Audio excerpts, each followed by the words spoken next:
What's up, guys? Welcome to Cage Side Connor. I am Connor.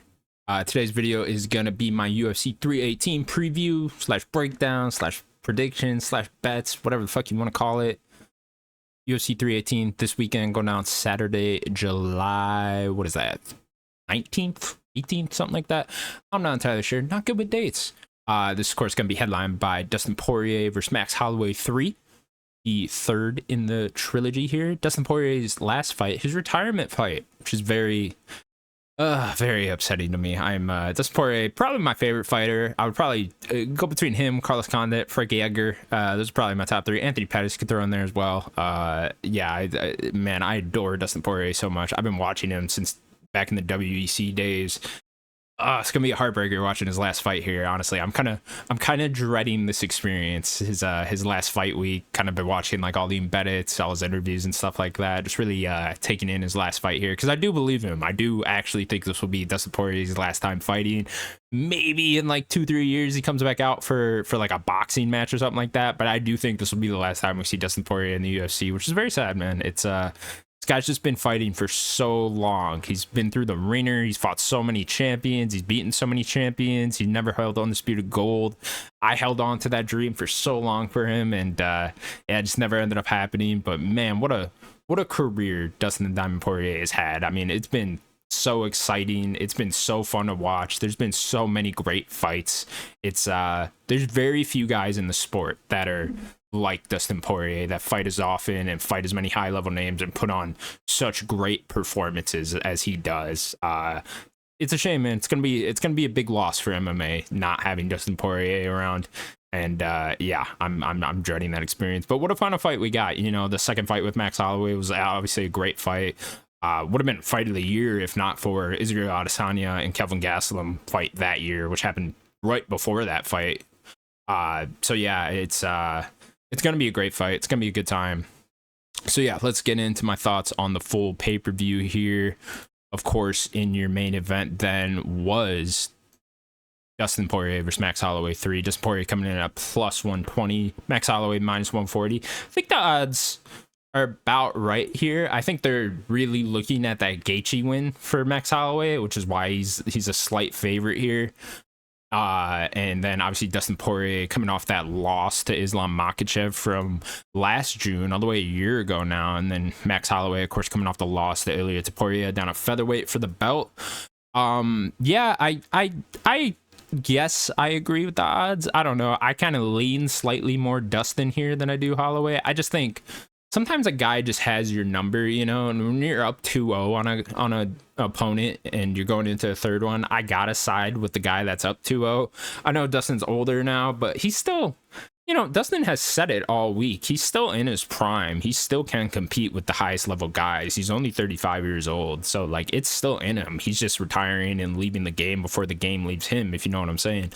So yeah, I think I'm giving the edge to Dustin Poirier here. If I had to pick, I'll pick Dustin Poirier. I'll even go by like split decision. I think the fight's going to be that close. I think it's going to be that competitive where I think some judges will be swayed towards Max. But ultimately, I do think Dustin just kind of has Max's number here. I just think he, you know, Max's heavy output game kind of leads to Dustin being able to get a lot of counters in and kind of land the bigger shots, the more harder shots, the more effective shots. And I think he'll kind of do that throughout the fight and kind of squeeze out a few rounds that way. I think it's going to be a great fight, man. It's going to be highly competitive. And I'm excited to see Max back at lightweight. I hope he just stays here the rest of his career because he just looks better at that weight class, especially the older he gets now. So, yeah, I'm really looking forward to it. I will go Dustin Poirier by split decision if I had to pick one. In your co-main event, Paulo Costa will be taking on Roman Kapilov. Roman Kapilov coming at a minus 230. Paulo Costa plus 195. Yeah, I'm leaning heavily towards Roman Kapilov here. Paulo Costa is just, he's overrated in my opinion. Maybe not even overrated, but like I understand that his personality gets him a lot of love and a lot of fanfare in this sport.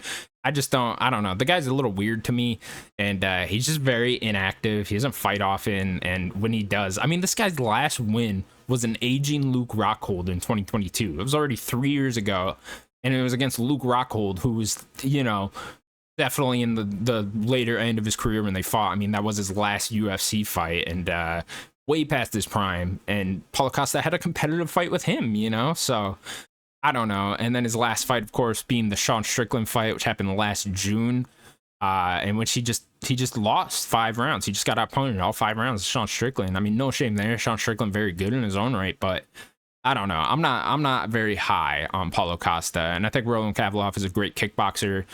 So this is definitely gonna be a stand-up affair fight, and I think Roman Kavalov is gonna land the bigger shots, and I'll probably land more of them. Roman Kavalov coming off that win over Chris Curtis from earlier this year, which was an early stoppage, but Roman Kavalov was well on his way to winning the decision anyways. So yeah, I'm leaning Roman Kavalov. I'll go Roman Kavalov by decision, considering Paulo Costa is pretty hard to finish. But I don't know. Hopefully Paulo can surprise me here. Come out. I remember after his last fight with Sean Strickland, he said he was just only going for the kill after that fight because he feels like that'll work out better for him, have a more aggressive game plan. So if Paulo Costa comes out like that, if he's the Paulo Costa that fought Yoel Romero in 2018, 2019, whatever year that was, then maybe he could win this one and squeeze out a win, but I doubt it. I very much doubt it, and I'm pretty high on Roman Kavalov. So yeah, I will pick Roman Kavalov by decision. The third fight then, Kevin Holland versus Daniel Rodriguez. Kevin Holland coming in at a pretty massive minus 460. Daniel Rodriguez plus 360. This is Kevin Holland's like what 382nd fight this year already. Daniel Rodriguez coming off that big win over Santiago Ponzinibbio. Kevin Holland coming off that win over Vicente Luque from earlier this year. I mean, that was only in June, so from last fucking month. Yeah, nice win. Picked up a really good choke on Vicente Luque. Here's an image of Daniel Rodriguez win over Santiago Ponzinibbio, in which he flatlined him late in that 3rd round. Yeah, I would lean towards Kevin Gastelum here, or not Kevin Gastelum, Kevin Holland here. Excuse me.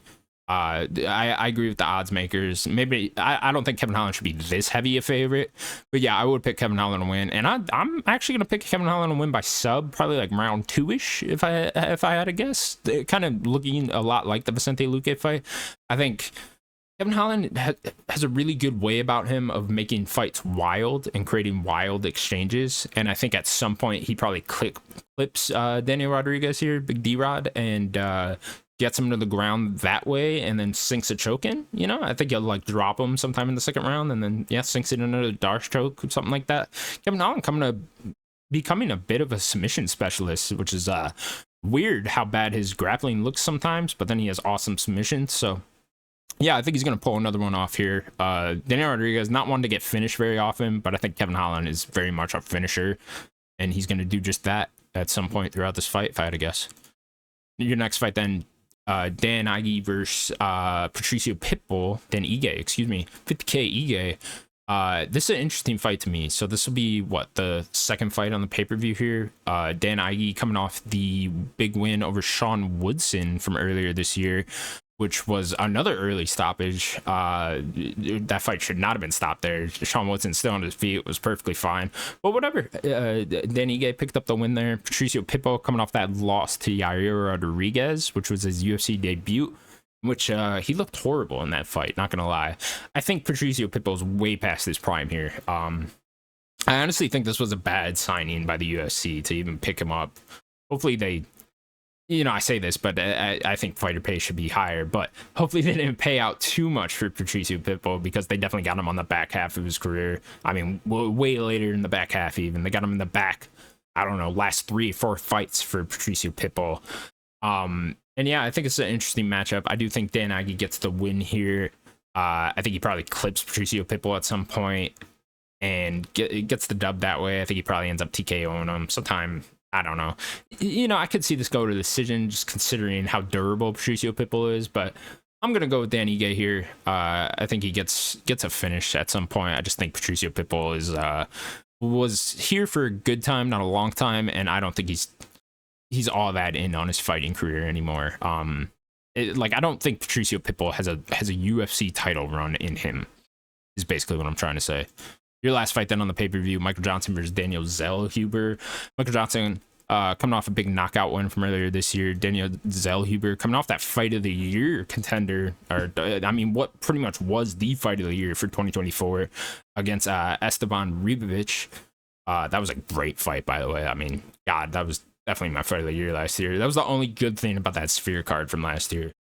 Yeah, I'm gonna go with Daniel Zellhuber here. I think he's just younger, he's faster, he's gonna be able to outpoint Michael Johnson, not get clipped by the big shots, and probably win a decision. Michael Johnson pretty durable in his own right. Although I could see Zellhuber getting a TKO here or something like that, but yeah, I'll go Zellhuber by decision. I think he gets that one done. And a fun fight to kick off the pay-per-view. Maybe should have been on the prelims. I maybe would have switched the Vinicius Oliveira versus Kyler Phillips fight with this to put on the pay-per-view. But whatever, UFC doesn't typically care about those kind of things anyways. Plus, you get more eyeballs on you if you are the main event of the ESPN portion of the prelims. So yeah, I get it. Good fight to kick off the pay-per-view though, nonetheless. And here is the full card. My picks are in green. The person I think is winning is in green. The person I think is losing is in red. And I got the way in which I think they will win written down for you there too. Yeah, some good ones on the prelims I want to highlight. Of course, that Kyler Phillips versus Vinicius Oliveira fight. That's a banner. I love that fight. I love Vinicius Oliveira. He's a really fun prospect right now. Kyler Phillips throws some wild shit in his own right. So I think that's a really good fight to have headlining that ESPN portion of the prelims. I think that's gonna get a lot of people go in and maybe buy the pay-per-view. Probably not buy, they'll probably steal it. But other fights I'm looking forward to on the prelims: Martin Vettori versus Brendan Allen. Obviously, this has a good argument to be on the main card considering Brendan Allen is from Louisiana. But whatever, I think they probably are just guessing that this fight isn't going to be all that exciting, and I don't blame them for that. I am picking Brendan Allen by decision there. I think he'll probably... I don't know if he'll get takedowns because Martin Vettori does get taken down quite a bit. So yeah, I think Brendan Allen will get takedowns when we need to kind of control the grappling. And yeah, it probably will be pretty boring. Some other fights I'm looking forward to on there. Ryan Spann, I think he's going to get a big KO here. Still up at heavyweight. Jimmy Crute versus Marcin Petrino. That's a good fight. Jimmy, it's not a good fight, but like two guys that are very much on the verge of being cut from the UFC, and two guys with knockout power. So yeah, I'm looking forward to that one as well. It's a decent pay-per-view and all.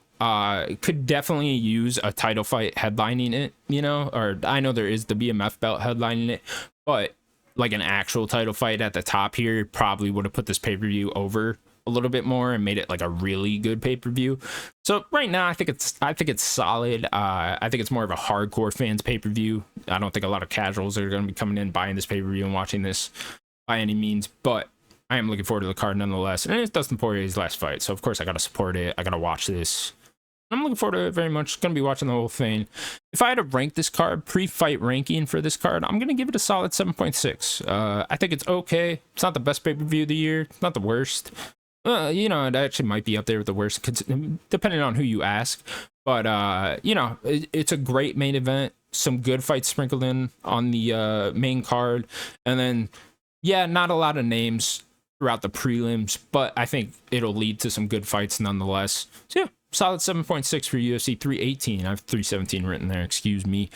But yes, this is of course UFC 318. So yeah, 7.6 will be my pre-fight card ranking. We will of course rank the card in the post-fight show after it's all said and done. Looking forward to it very much. Guys, please remember to subscribe to the channel here. That way I can, you know, get more subscribers, make more videos here. I'm really enjoying doing this. So yeah, if you want to help support me a little bit, click that like button, click the subscribe button. All helps keep me more motivated to keep doing these. Because yeah, I am very much enjoying it. So yeah, guys, we will catch you in the post-fight show after UFC 318 on Saturday. Looking forward to it. See you then, guys.